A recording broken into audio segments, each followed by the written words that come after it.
Well guys, for those of you who watched the last video, you'll know that I had a puncture, and basically the Caravan, even though it's brand new, came with a spare wheel carrier, didn't come with a jack. I looked at all the different jacks, and to be honest with you, a bit of a minefield, and personally I think the only one to go for is the genuine Alko, because it fits with the chassis. If there's a problem, well, there ain't going to be a problem because it's designed to go with their stuff. Right, now, what do you get in the pack? The pack cost me £109. And actually, what do you get? You get a jack. Right, in addition to the jack, you get two of these brackets. Right, and these are purposely designed to go on the chassis. In addition to that, you get the nuts and bolts. Now, I didn't have a lot of choice.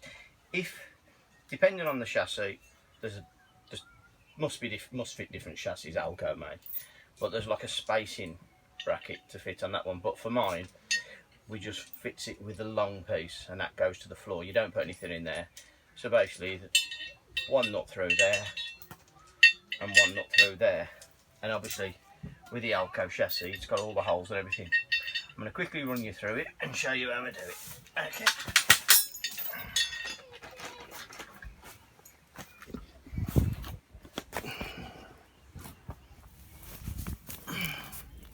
Right then guys, as you can see, I've got all my mat out and everything else, and it's not exactly great getting underneath here when it's in an awning and it's all nice and clean. Can you imagine what it was like the other day when it's howling down the rain? I got a flat tyre. Luckily I was on the drive, or just off the drive, and imagine what it'd be like on the side of a motorway. No jack, no nothing. You'd be up the creek, wouldn't you? So I thought, while I'm on campsite and I got my awning up and it's all nice and dry and I've got my ground sheet out and everything else, I thought what a perfect time to fit bracket number 2, because bracket number 1 was a nightmare. I wrecked my brand new Burghouse jacket, which cost me about £100 odd. I got drenched, I had to have a shower before we could set off. Oh, it was a nightmare. Anyway, can you see? There are the 2 holes. Okay, you put the nut and bolts through. So I'm going to leave the thing there. It's not going to be a great view because, quite frankly, I've got to be up there trying to do it. Right, over there you can see. They're the 2 holes, 1 and 2, next to the mudguard. So I'm going to get the bracket and the nuts and bolts. So we get that and we get that under there. That's bracket number 1, bolt number 1. And there's number 2. Right. This is not easy. This ain't the easiest thing in the world to do. And I don't think it makes a blind bit of difference which way the nuts and bolts round, as long as they're in properly. So you get underneath there, push the nut through. And this ain't a 5-minute job, and it should be, because there's only 2 nuts. But it's a game. It's just as fiddly as can be. And also the Nurlock nuts, which stop it coming undone, make it twice as hard to put it together. Now the only real beauty of this is the nuts and bolts. They're exactly the same size as what the wheel nuts are. And the thing for tightening up there, what do you call it? The corner steadies.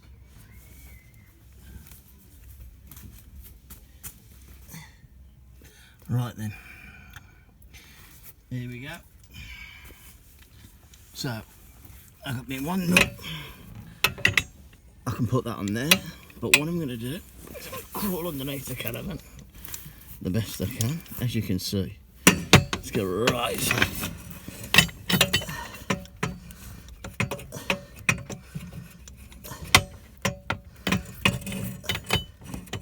It's not particularly difficult, it's just awkward. I got me drill this time, I didn't have it last time. So that should help me no end.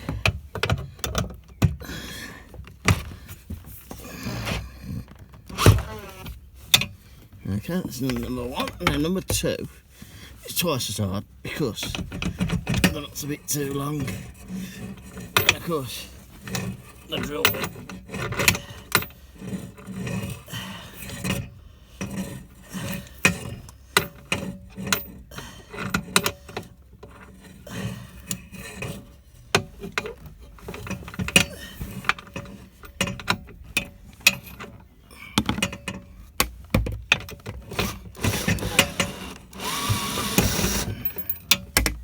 So you can only tighten so far because of the length of the nut.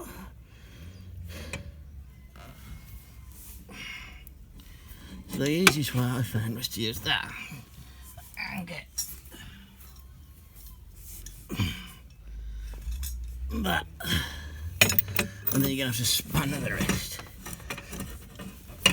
If you had a proper socket set with all the long bits on, obviously life would be easier.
Oh, and I will point out, this is way easier than it was the other time because the tyre was flat, so I hadn't even got as much height to work with. At least now I've got more room.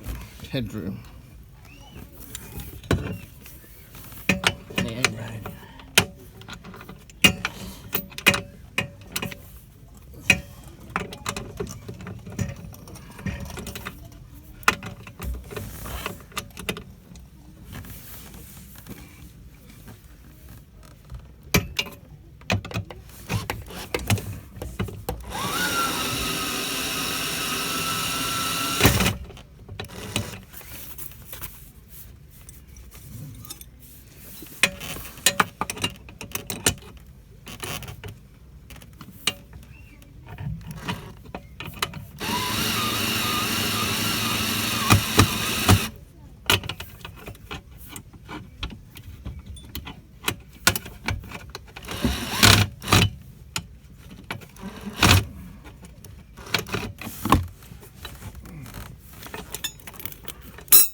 as you can see, guys, not a particularly hard job, but flipping heck, it took me about a quarter of an hour.